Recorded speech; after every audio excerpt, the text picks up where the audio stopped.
hindi. O yung parang kayo, pero hindi.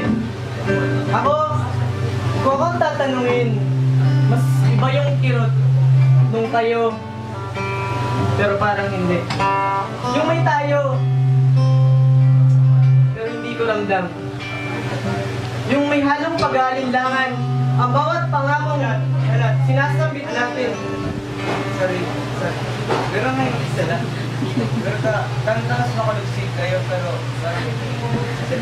Okay, siguro siya si gusto kong ilag sa piece ko para mas effective sa crowd.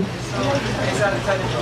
Pero paano para sa inyo lang, akala ko, naramdaman mo na ba yung gabi?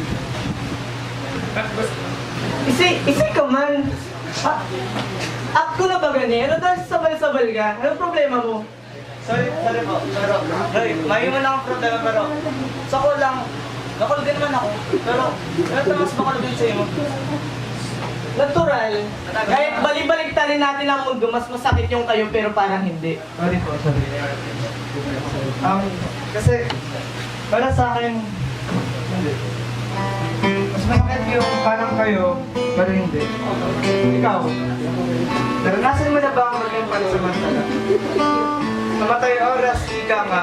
Yung mga panahong ikaw ang bumubuo sa araw ko, na kapag walang ikaw sa tabi ko, ay nagkukulang ako. Hindi bang gising ka pa ng sonagay, tapit hapon agad para sa isipan mo. Simulan na naman ang panibagong araw na asang may tayo.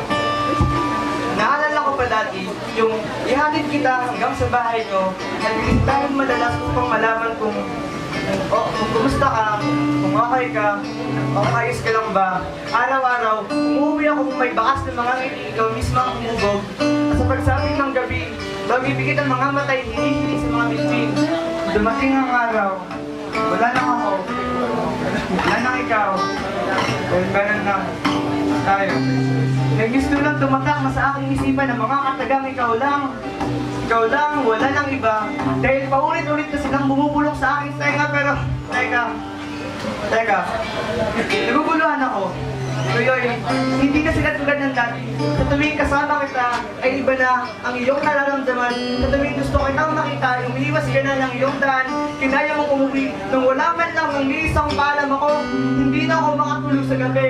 Dahil nagsilbing isang mapait na kape ang aking pagmamahalan, na kahit anong init at pag-aalam kung dinipasan ng oras. Kailangan nagiging pala. Nakapag sobra sa init, ay nakakapaso na rin pala. Na habang tumatagal, nawawala na rin pala ang timpla, kaya alam mo, bigla ko naisip kung ako lang ba talaga? O meron pa rin siya? Meron pa rin bang siya? Meron pa rin siya?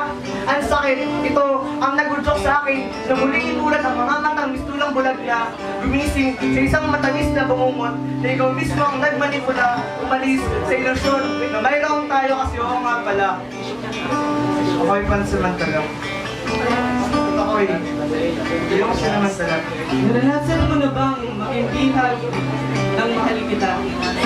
Yung maaalala mo, yung mga panahong hindi kompleto ang araw mo kapag hindi mo naririnig ang katagang yun. Mahalik kita. Na dahil paulit-ulit mo na silang gustong marinig, ay tila nagsasawa na siyang sambitin ang mga katagang yun. Mahalik kita. Na kahit kung minsan, nagsisilbi na lang silang pamatid buhaw. Kapag sinusumpong ka, ay hinahanap-hanap mo pa rin sila. Mahalik kita. Na dahil din sa mga mahalikitang yun, ay nandito tayo. Sa kung nasan tayo ngayon. Pero teka, parang may mali. Dahil sa mga mahalikitang yun, ay nandito tayo. Sa kung nasan man tayo ngayon. May tayo pa rin ba? Nararamdaman mo pa rin ba? Nararamdaman mo pa rin bang mahal kita? Kasi mahal, habang tumatagal, parang nagiging malaking biro na lang yung tayo. Habang tumatagal, parang nagsisilbi na lang katawagan ang tayo para hindi ako tuluyang talikuran ng puso at tila nasasakal na sa pagmamahal ko.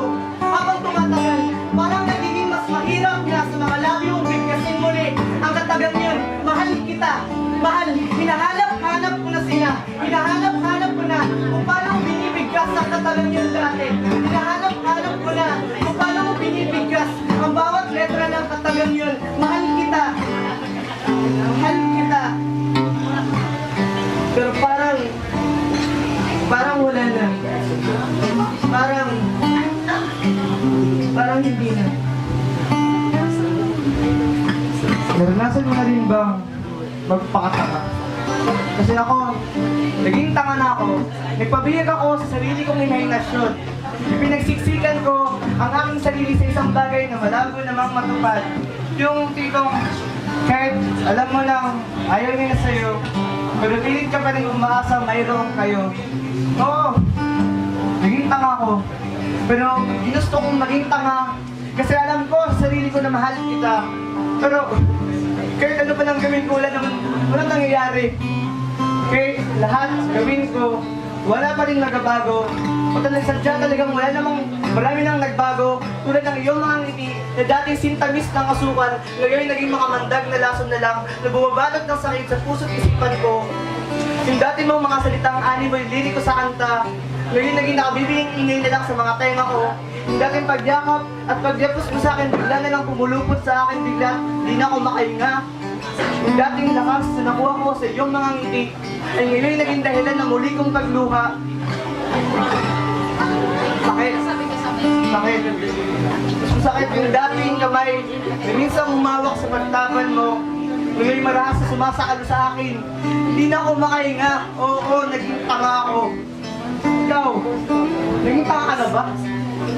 Naranasan mo na bang maging parte kayo ng bawat isa?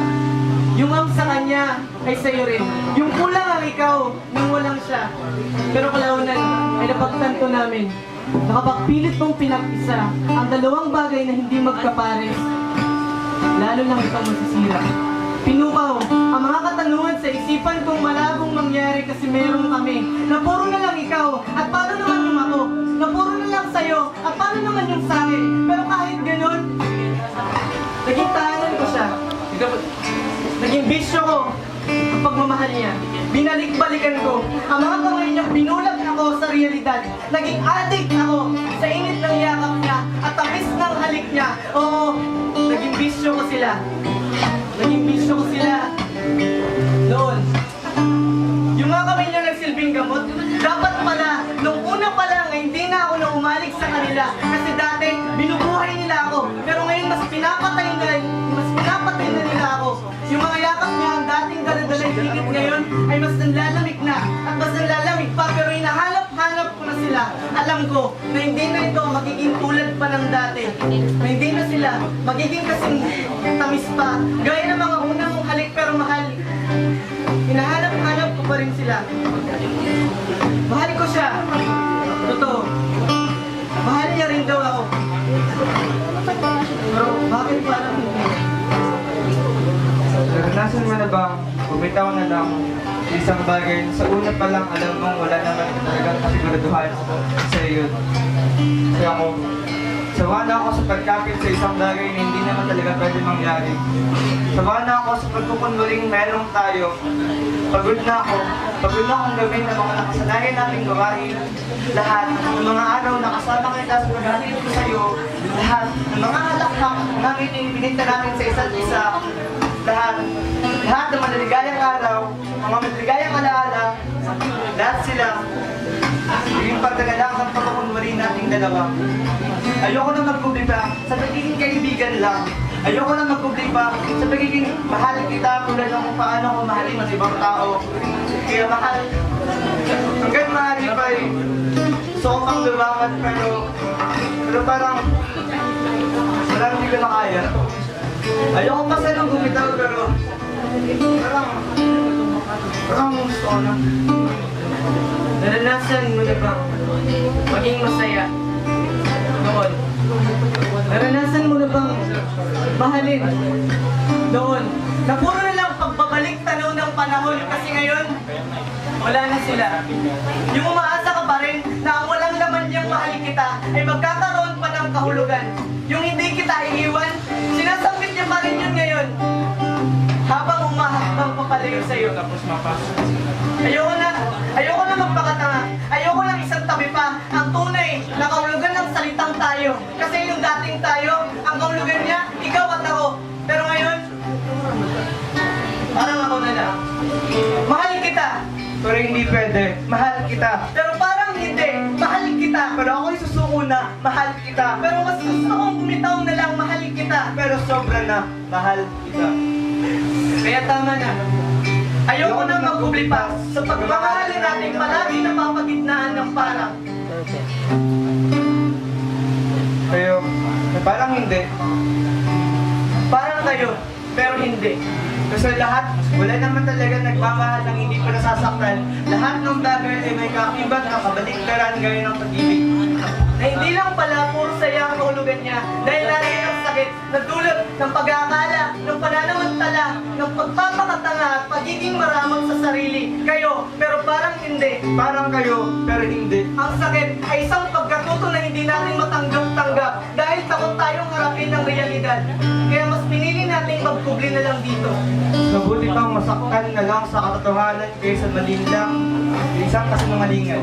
Kami, ang dalawang sawing balagtas ng pag-ibig na mas piniling magsulat na lang at hanapin ang landas.